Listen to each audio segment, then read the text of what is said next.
साथियों नमस्कार, स्वागत है आपका एक बार फिर से चैनल पे।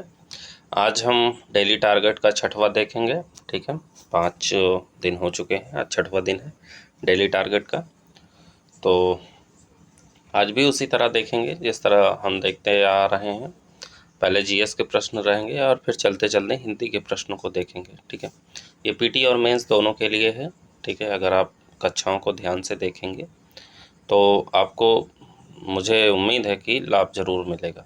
ठीक, तो चलिए शुरू करते हैं आज के प्रश्नों को बिना देर किए हुए। तो हमारा पहला प्रश्न है, औरंगजेब द्वारा चलाए गए जिहाद का अर्थ क्या था। तो औरंगजेब द्वारा जिहाद का नारा दिया गया था, उस जिहाद चलाया गया था, तो उसका अर्थ था दारुल इस्लाम। क्या था? दारुल इस्लाम। अगला है, काजी न्याय के साथ साथ जरिया एवं ज़कात करों की वसूली के लिए उत्तरदायी था। किसके शासनकाल में? औरंगजेब के शासनकाल में। ठीक, अगला है, मुगल प्रशासन में मदद ए मास क्या थी। तो मुगल प्रशासन में मदद ए मास हुआ करता था विद्वानों को दी जाने वाली राजस्व मुक्त अनुद्दत भूमि। ठीक है, अगला है, हितोपदेश का फारसी अनुवाद किसने किया। हितोपदेश का फारसी अनुवाद किया था ताजुल माली ने किया था। ठीक है, अनुवाद वाले बहुत सारे प्रश्न आते हैं जिनमें किसी बुक का रेफरेंस दिया रहेगा और पूछ लेगा इसके अंग्रेजी में, तमिल में, तेलुगु में, फारसी में, उर्दू में किसने अनुवाद किया या हिंदी में किसने अनुवाद किया। ठीक है, तो ये प्रश्नों को जरूर ध्यान से देख लीजिएगा। अगला है, अकबर द्वारा स्थापित अनुवाद विभाग का अध्यक्ष कौन था। तो अकबर द्वारा स्थापित अनुवाद विभाग का अध्यक्ष फैजी था। कौन था? फैजी। अगर आपको लग रहा है कि मैं बहुत स्लो पढ़ा रहा हूँ, धीरे धीरे बोल रहा हूँ, स्लो पढ़ाने का इन द सेंस कि मैं जल्दी नहीं बोल रहा हूँ, तो आप स्पीड बढ़ा के देख लीजिए, मुझे कोई दिक्कत नहीं है। बस ये है कि आप प्रश्नों को ध्यान से सुनिएगा तो आपको याद हो जाएगा। ठीक, अगला है, शाहजहाँ के समय दक्षिण के 4 प्रांत थे। कौन कौन थे?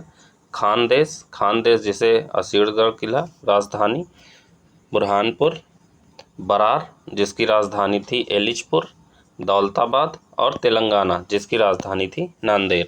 राजधानियाँ ज़्यादातर पूछता है।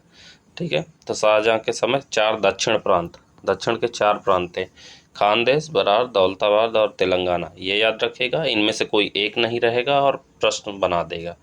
ठीक है, और पूछ लेगा इनमें से कौन से दक्षिण प्रांत की राजधानियाँ नहीं थी शाहजहाँ के समय। ठीक, आगे बढ़ते हैं। अगला है, अकबर द्वारा मनसबदारी व्यवस्था कब शुरू की गई। तो ये शुरू की गई शासनकाल के 19वें वर्ष 1575 से। कब? शासनकाल के 19वें वर्ष में 1575 में शुरू की गई थी। अगला है, सर्वाधिक हिंदू सेनापति थे किसके समय। तो औरंगजेब के समय सर्वाधिक हिंदू सेनापति थे। अगला है, तकावी क्या होता था। तो तकावी होता था सरकार द्वारा किसानों को दिया जाने वाला कृषि ऋण। यह प्रश्न कई बार पूछा गया है, याद कर लीजिएगा कि सरकार द्वारा किसानों को जो कृषि ऋण दिया जाता था उसको तकावी बोला जाता था। ठीक है, चकला क्या होता था।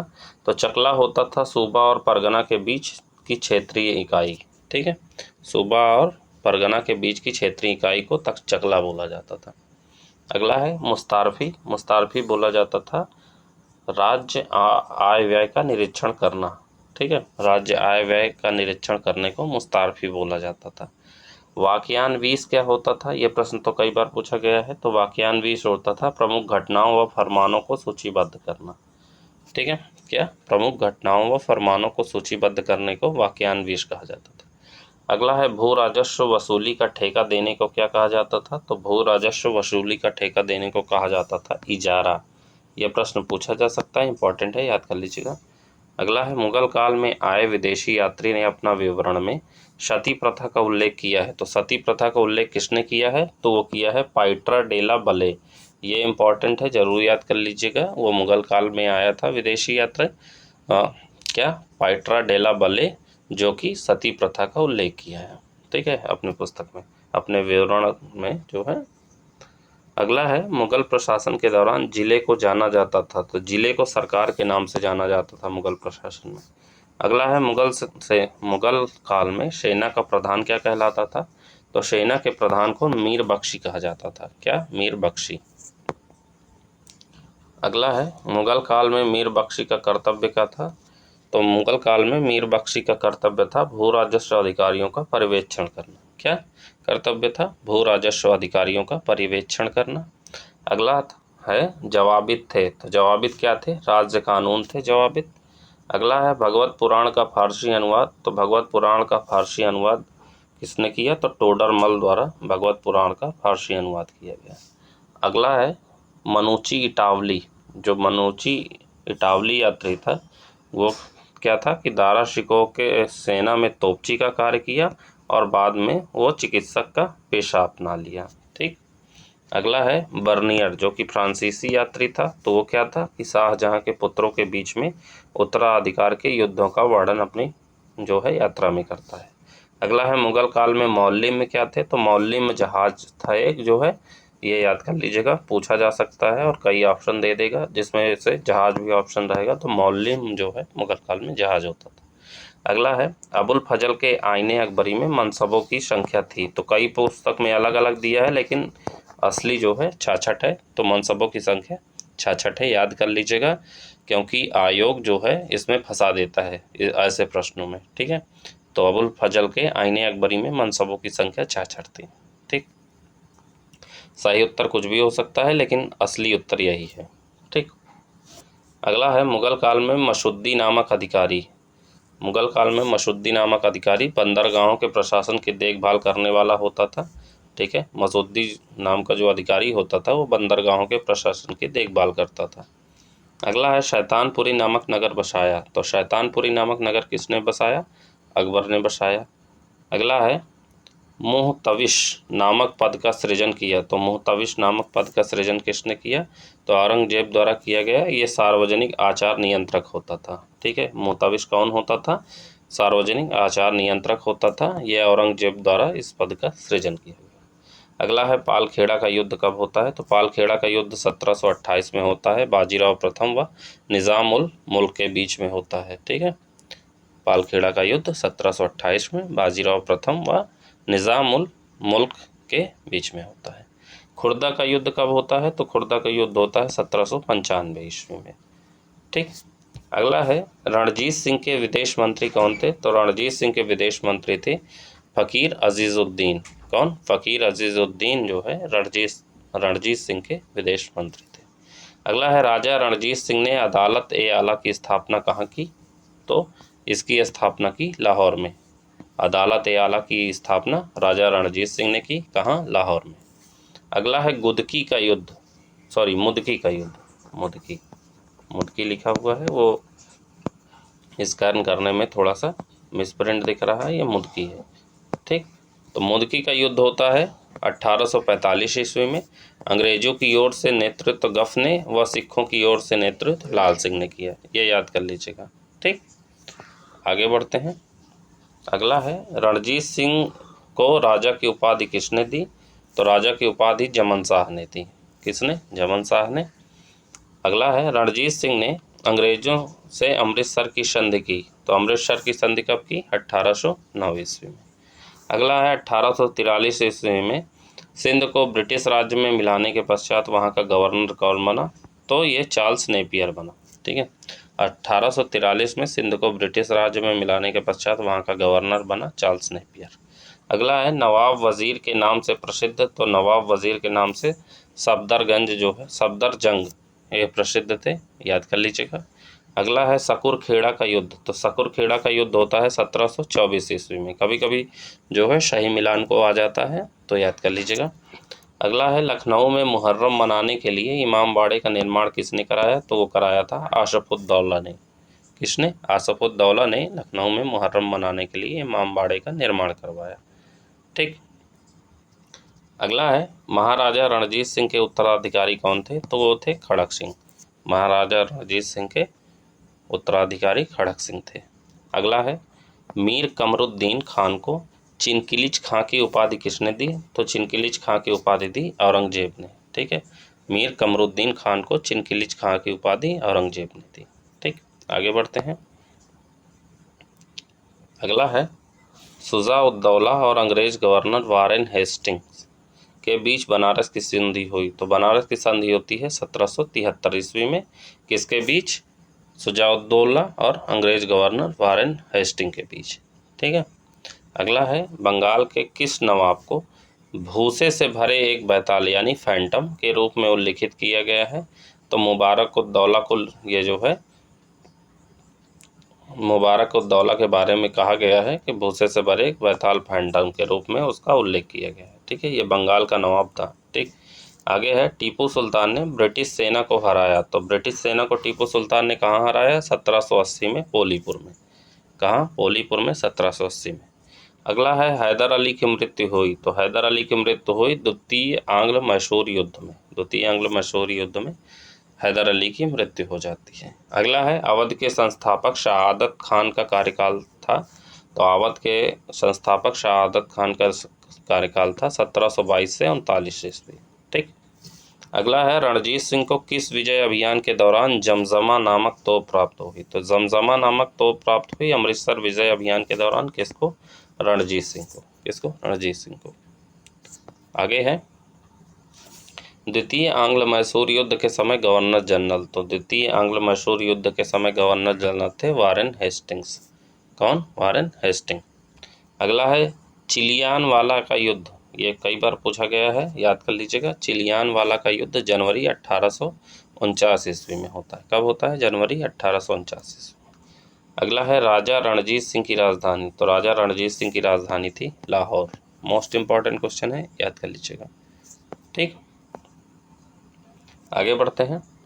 अगला है प्रथम आंग्ल सिख युद्ध 1845 से 46 ईस्वी एवं द्वितीय आंग्ल सिख युद्ध 1848 से 49 के समय पंजाब राज्य का शासक कौन था? तो उस समय था दिलीप सिंह। ठीक है, पहले और दोनों दूसरे आंग्ल सिख युद्ध में जो है वहाँ का राज्य यानी शासक था दिलीप सिंह। अगला है गुजरात का युद्ध कब होता है? तो गुजरात का युद्ध होता है फरवरी 1849 ईस्वी में। कब? फरवरी 1849 ईस्वी। आगे है टीपू ने अंग्रेजों को निष्कासित करने के लिए किन देशों से संपर्क किया? तो अंग्रेजों को निष्कासित करने के लिए टीपू ने फ्रांस, अरब, अफगानिस्तान, मॉरिशस और तुर्की, इनके अलावा कोई भी ऑप्शन आ सकता है। ठीक है, तो वो गलत होगा, जानते ही हैं। तो इसने जो है टीपू सुल्तान ने अंग्रेजों को निष्कासित करने के लिए फ्रांस, अरब, अफगानिस्तान, मॉरिशस और तुर्की से संपर्क किया। ठीक, अगला है अकबर द्वारा स्थापित शाही टकसाल जो कि दिल्ली में है का प्रधान। तो जो है शाही टकसाल का प्रधान क्या कहलाता था? ख्वाजा अब्दुल समद, यानी ख्वाजा अब्दुल समद था जो है, जो कि शाही टकसाल का प्रधान होता था। अगला है आना नामक सिक्का चलाया। तो आना नामक सिक्का चलाया शाहजहां ने। किसने? शाहजहां ने। अगला है नवाडा नामक विभाग किसने स्थापना किसने की? तो नवाडा नामक विभाग की स्थापना अकबर द्वारा की गई। ये जो है नवाडा है क्या? तो नवाडा है नौसेना विभाग जिसका अधिकारी मीर ए बहार कहलाता था। ठीक, आगे बढ़ते हैं। अगला है अल्तामा जागीर की शुरुआत की। तो अल्तामा जागीर की शुरुआत किसने की? जहांगीर ने। अल्तामा जागीर होता क्या था? तो अल्तामा जागीर होता था जिन पर बादशाह की विशेष कृपा होती थी। ठीक है, अगला है नहर ए फैज़ नामक नहर का निर्माण करवाया। तो नहर ए फैज़ नाम है नहर का, तो किसने करवाया? शाहजहां द्वारा करवाया गया था।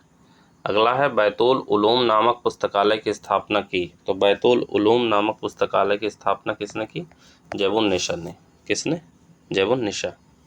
ठीक, अगला है अकबरकालीन अग्रणी चित्रकार था। तो अग्रणी चित्रकार अकबरकालीन कौन था? दशवंत, जिसकी कृतियाँ खानदाने तैमूरिया और तूतीनामा के नाम से प्रसिद्ध हुई। ठीक है, कुछ संधियाँ हैं। सगोला की संधि, सगोला की संधि 1750 में, झलकी की संधि 1752 में, नागपुर की संधि 1816 में और पूना की संधि 1817 में। ठीक है, सारे क्रम से दिए हुए हैं तो ज़रूर याद कर लीजिएगा। आगे बढ़ते हैं। अगला है दिल्ली पर आक्रमण करने वाला प्रथम पेशवा कौन था? तो दिल्ली पर आक्रमण करने वाला प्रथम पेशवा था बाजीराव प्रथम। अगला है भारत के आधुनिक इतिहास में किंग मेकर के रूप में जाने जाते थे। तो सैयद बंधु, अभी पिछले ही वीडियो में मैंने बताया कि सैयद बंधुओं को जो है किंग मेकर के रूप में जाना जाता था। अगला है शिवाजी के गुरु थे, तो शिवाजी के गुरु कौन थे? कोंडदेव। कौन? कोंडदेव, याद कर लीजिएगा, इम्पोर्टेंट है। अगला है औरंगजेब का उत्तराधिकारी जिसका शासनकाल सबसे कम था, तो सबसे कम शासनकाल रहा है जहांगीर शाह का। ठीक। अगला है शिवाजी को राजा की उपाधि दी, तो शिवाजी को राजा की उपाधि किसने दी? औरंगजेब ने दी। किसने? औरंगजेब। अगला है पुरंदर की संधि। पुरंदर की संधि कब होती है? 11 जून 1665 में। मोस्ट इम्पॉर्टेंट डेट है, याद कर लीजिएगा। अगला है शिवाजी का राज्याभिषेक किया, तो शिवाजी का राज्याभिषेक किसने किया? तो पंडित गंगा भट्ट ने शिवाजी का राज्याभिषेक किया। ऐसे भी प्रश्न पूछे जाते हैं। अगला है अभंग। अभंग नाम से संग्रह लिया, तो अभंग नाम से संग्रह लिया क्या? तुकाराम मराठी कवि का। ठीक। अगला है औरंगजेब की मृत्यु के बाद शासन के विभाजन का प्रस्ताव दिया, तो शासन के विभाजन का प्रस्ताव मुअज्जम ने दिया। किसने? मुअज्जम ने दिया। तो ये रहे हमारे जीएस के प्रश्न। ठीक है, उम्मीद है पसंद आए होंगे। अब चलते चलते हिंदी के प्रश्नों को भी देख लिया जाए, ठीक, जिससे आज का हमारा वीडियो पूरा कंप्लीट हो जाए जीएस प्लस हिंदी का। ठीक है, तो चलिए हिंदी के प्रश्नों की शुरुआत करते हैं। पहला प्रश्न है, अपने मन के भावों को छिपाने वाला। अपने मन के भाव को छिपाने वाले को एक शब्द कहते हैं घुनना। क्या कहते हैं? घुनना। उपमान का विलोम, तो उपमान का विलोम क्या हो जाएगा? व्यतिरेक। व्यक्ति का विलोम समाज। ये गलती से 2 प्रश्न जो है यहाँ विलोम के आ गए हैं। अगला है अनुचित बात के लिए अड़ना। अनुचित बात के लिए अड़ना के लिए शब्द हो जाएगा दुराग्रह। क्या हो जाएगा? दुराग्रह। अगला है जिसका शत्रु जन्मा ही ना हो। जिसका शत्रु जन्मा ही ना हो के लिए एक शब्द है अजात शत्रु। क्या? अजात शत्रु। अगला है वह शिशु या जीव जो खेड़ी में लिपटा हुआ पैदा हुआ हो। ठीक है, वह शिशु या जीव जो खेड़ी में लिपटा हुआ पैदा हो उसे क्या कहेंगे? जरायुज कहेंगे। क्या कहेंगे? जरायुज। अगला है मरने की इच्छा। मरने की इच्छा को क्या बोलेंगे? मुमूर्षा। क्या? मुमूर्षा। जो कुछ भी नहीं जानता हो। जो कुछ भी नहीं जानता हो के लिए एक शब्द है अज्ञ। क्या? अज्ञ। अगला है घुंघराले बालों वाली स्त्री, तो घुंघराले बालों वाली स्त्री के लिए एक शब्द है सुस्मिता। क्या? सुस्मिता।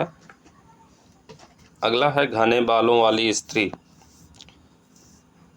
घने बालों वाली स्त्री के लिए एक शब्द है अलका। क्या है? अलका। अगला है पर्वत के बीच की भूमि, तो पर्वत के बीच की भूमि के लिए एक शब्द है अपत्यका। क्या? अपत्यका। अगला है रात को खिलने वाला सफ़ेद कमल। रात को खिलने वाले सफ़ेद कमल के लिए एक शब्द है कुमुद। क्या? कुमुद। अगला है ना हो सकने वाला कार्य। ना हो सकने वाला कार्य के लिए एक शब्द है अशक्य। क्या? अशक्य।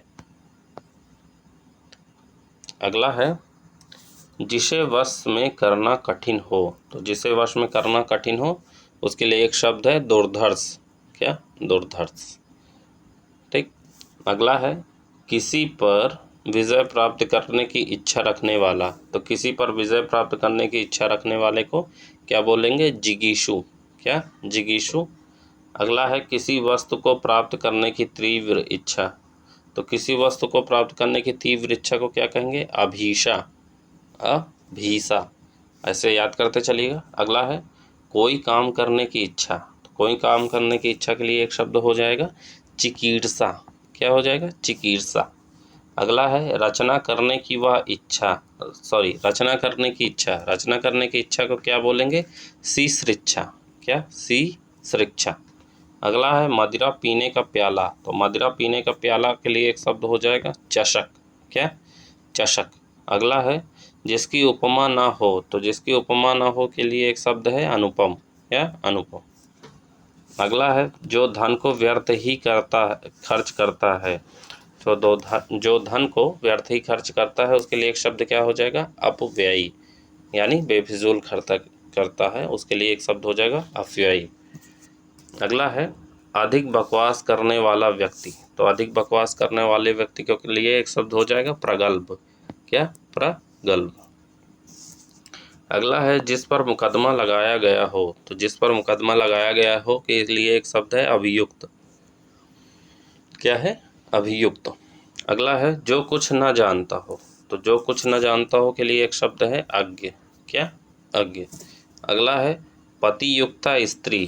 पतियुक्ता स्त्री के लिए एक शब्द हो जाएगा सधवा। क्या? सधवा। आगे बढ़ते हैं। अगला है जो गणना के अयोग्य हो, योग्य नहीं अयोग्य हो, उसे क्या बोलेंगे? नगण्य, यानी जिसकी गणना नहीं की जा सकती। अगला है अपने कुल का नाश करने वाला व्यक्ति। तो अपने कुल का नाश करने वाले व्यक्ति के लिए एक शब्द हो जाएगा कुलांगर। क्या? कुलांगर। अगला है जिसके हाथ में चक्र हो। तो जिसके हाथ में चक्र हो के लिए एक शब्द हो जाएगा चक्रपाणी। क्या? चक्रपाणी। अगला है जिस स्त्री का पति विदेश जाने वाला हो, विदेश से आने वाला नहीं, विदेश जाने वाला हो, तो उसको बोलेंगे प्रवत्य पतिका। क्या बोलेंगे? प्रवत्य पतिका। अगला है जो मापा ना गया हो। तो जो मापा ना गया हो उसके लिए एक शब्द क्या हो जाएगा? अपरिमित। क्या? अपरिमित। परिमित। ठीक, जो मापा ना गया। अगला है एक बार कही बात को दोहराने वाला। तो एक बार कही बात को दोहराने वाले के लिए शब्द हो जाएगा पिष्ट पेषण। क्या शब्द हो जाएगा? पिष्ट पेषण। अगला है मरणासन अवस्था वाला। तो मरणासन अवस्था वाला हो जाएगा मुमूर्षु। मुमूर्षु ऐसे देख लीजिएगा, क्योंकि शुद्ध अशुद्ध जब पढ़ाएंगे ना तो उसमें ये शब्द देखने को मिलेंगे। तो जरा प्रश्नों को बहुत ध्यान से लिखिएगा, ठीक है, पढ़िएगा। अगला है बिना दाढ़ी मूछ। तो बिना दाढ़ी मूछ के लिए एक शब्द हो जाएगा अजात स्मरस। अजात स्मरस। अगला है जिसका किसी से लगाव ना हो। तो जिसका किसी से लगाव ना हो के लिए एक शब्द हो जाएगा निर्लिप्त। क्या? निर्लिप्त। अगला है जो पाँव फटने का समय। तो पाँव फटने का समय के लिए उषाकाल शब्द प्रयुक्त होता है, जानते ही हैं। और अपना उद्देश्य पूर्ण होने पर संतुष्ट होना। तो अपना उद्देश्य पूर्ण होने पर संतुष्ट होने के लिए एक शब्द है कृतार्थ। क्या शब्द है? कृतार्थ। ठीक है, तो ये रहे हमारे हिंदी के प्रश्न। चलते चलते हमने हिंदी भी देख ली। उम्मीद है आपको पसंद आया होगा। पसंद आया तो लाइक करिए, नए हैं तो सब्सक्राइब करिए, अपने दोस्तों के साथ चैनल को शेयर करिए। ठीक है, पूरा 1K सब्सक्राइबर हो जाएं जिससे जल्दी ही, क्योंकि काफ़ी एफर्ट लगाना पड़ता है नोट्स बनाने के लिए। ठीक, तो चलिए मिलते हैं अगले वीडियो में, तब तक के लिए जय हिंद, जय Bharat, thank you so much.